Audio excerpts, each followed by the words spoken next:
Hello friends, আমরা চলে গেছিলাম আজকে জোড়াসাঁকোর ঠাকুর বাড়িতে। তো বাস থেকে নামলাম, আমরা দেখতেই পাচ্ছ ওপারে জোড়াসাঁকোর ঠাকুর। তারপর হেঁটে হেঁটে যাচ্ছিলাম, আমি মাসির ইয়োগা স্টুডেন্টরা গেছিলো, আমাকে তো কেউ পাত্তাই দিচ্ছিল না। আমি একা একা নিজের মনের মতো হেঁটে যাচ্ছি। ডান দিকেই ছিল রবীন্দ্র ভারতী বিশ্ববিদ্যালয়। অবশ্য এখানে আর পড়ানো হয় না এখন, রবীন্দ্র মঞ্চ। দেন পৌঁছে গেলাম জোড়াসাঁকোর ঠাকুরবাড়ি মেন গেটের সামনে। ভিতরে ঢোকার মুখেই কিছু কিছু দোকান বসেছিল।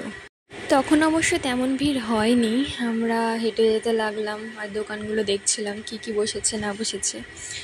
তো এই সব জিনিসগুলো দেখতে দেখতে প্রায় আমরা গেটের মুখেই চলে এসেছিলাম। এই যে রবীন্দ্রনাথ ঠাকুরের বাড়ির সামনেই ছিল আমার খুব পছন্দের ফুল কাঠগোলাপ গাছ।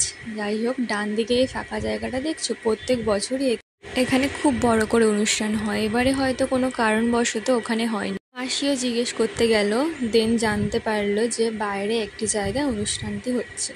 তো গিয়ে দেখলাম, কিছুক্ষণ ছিলাম, গান টান শুনলাম।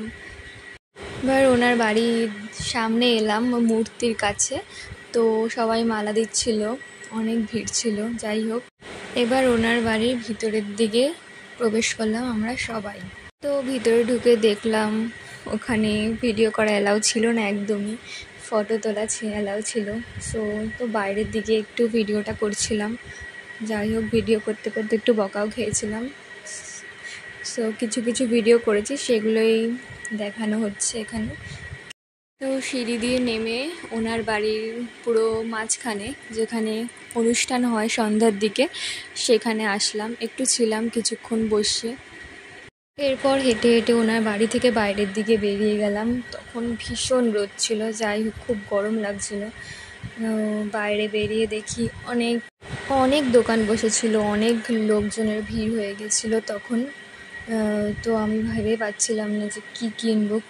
এই যে সকালে এখানেই অনুষ্ঠানটি হচ্ছিল, এখন বিশাল ভিড় হয়ে গেছে, আরও যত বেলা যাবে তত আরও বেশি ভিড় হবে। আমার মাসি চুড়ি কিনতে বসে গেছে, এখানে অনেক কিছু ছিল, অনেক ছোটোখাটো জিনিস। তো এরপর ওখান থেকে কেনাকাটা করে বেরিয়ে আসছিলাম বাস ধরবো বলে। তো তারপর ফুটি খেতে খেতে বাসে উঠে বাড়ির দিকে রওনা দিলাম আমরা সবাই।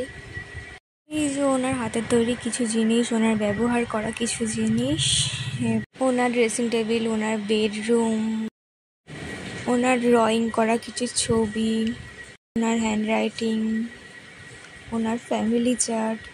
যেহেতু ভিডিও করা অ্যালাউ ছিল না, তাই কিছু ফটো তুলেছিলাম। শেষে আমরাও দু একটা ফটো তুলে খাওয়া দাওয়া